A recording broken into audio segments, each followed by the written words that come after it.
साथियों नमस्कार।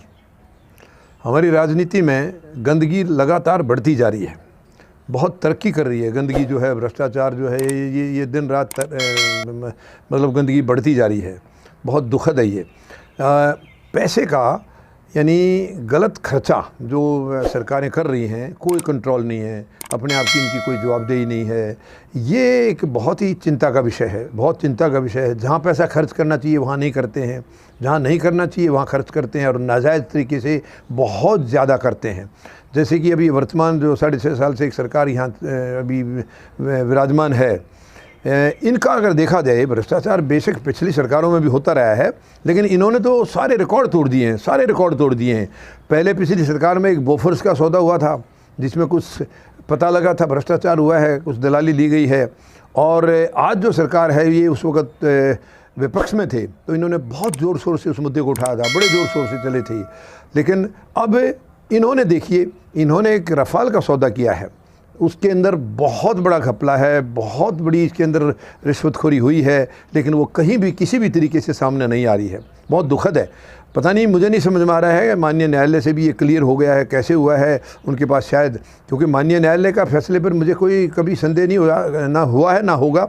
लेकिन जहाँ तक मेरा ख्याल है, माननीय न्यायालय को इन्होंने पूरे डॉक्यूमेंट्स दिए नहीं हैं, अधूरे डॉक्यूमेंट्स दिए हैं। और जो डॉक्यूमेंट्स माननीय न्यायालय के सामने हाजिर थे उन्हीं के मुताबिक उन्होंने उस पर फैसला दे दिया।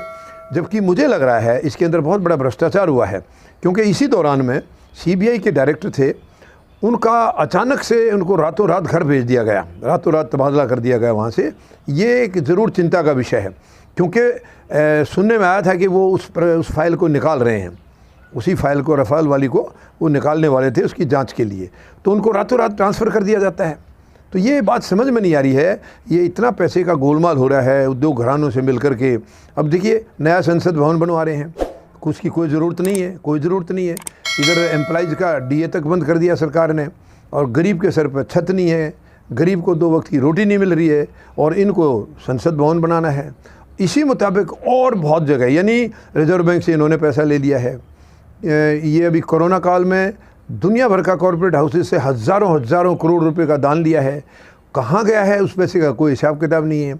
कोरोना की अभी दवाई आई है, उसको कह रहे हैं कि वो कुछ शुरुआती कुछों को जो है ना वो शायद फ्री में लगेगी, बाद में मुझे सुनने में आया है कि उस पर पैसा देना पड़ेगा। तो क्यों इसको सरकार उस पैसे को कहाँ ले गई है? क्यों ना, ये महामारी की जोर उसमें वैसे ही जनता बहुत कमज़ोर हुई है, मार खाई हुई है, तो क्यों ना इनको फ्री में लगा देते। ये तो फ्री में लगा देना चाहिए। वो पैसा फिर गया कहाँ? उस पैसे का कोई हिसाब किताब नहीं मिल रहा है। तो ये वर्तमान सरकार का पैसे का जो गोलमाल हुआ है, ये पहले की सरकारों से कहीं ज़्यादा है, कहीं ज़्यादा। इसका कोई कंट्रोल नहीं है, कोई संवैधानिक एजेंसियाँ इनके खिलाफ़ कोई कार्रवाई नहीं कर रही हैं। क्या वजह है? वो डर के मारे नहीं कर रही हैं या उनके पास आंकड़े नहीं हैं? बहुत ही चिंता का विषय है। ये 140 करोड़ लोगों को इसके बारे में चिंता करनी होगी, क्योंकि ये बहुत ही आगे आगे जा कर के इसका और गंभीर इसका नतीजा निकलेगा। तो ये हमें सोचना होगा कि इस तरीके से सरकार बेलगाम के घोड़े की तरह से चल रही है, अपनी मनमाने खर्च कर रहे हैं, जो इनके दिल में आता है उसको कर रहे हैं, जहाँ ज़रूरी होता है उसको करेंगे नहीं। तो ये बड़ा दुखद है। तो ये पूरे देशवासियों को, सब नागरिकों को इसके ऊपर ध्यान देना होगा कि सरकार जो खर्चे करती है, वो नाजायज़ जो खर्चे हो रहे हैं उसके बारे में हमें इनके ऊपर सवाल करना होगा, इनको पूछना होगा, इनको कटघरे में खड़ा करना होगा, वरना तो ये इस तरीके से करते जाएंगे तो देश में कुछ बचेगा नहीं है। धन्यवाद। जय जवान, जय किसान, जय हिंद।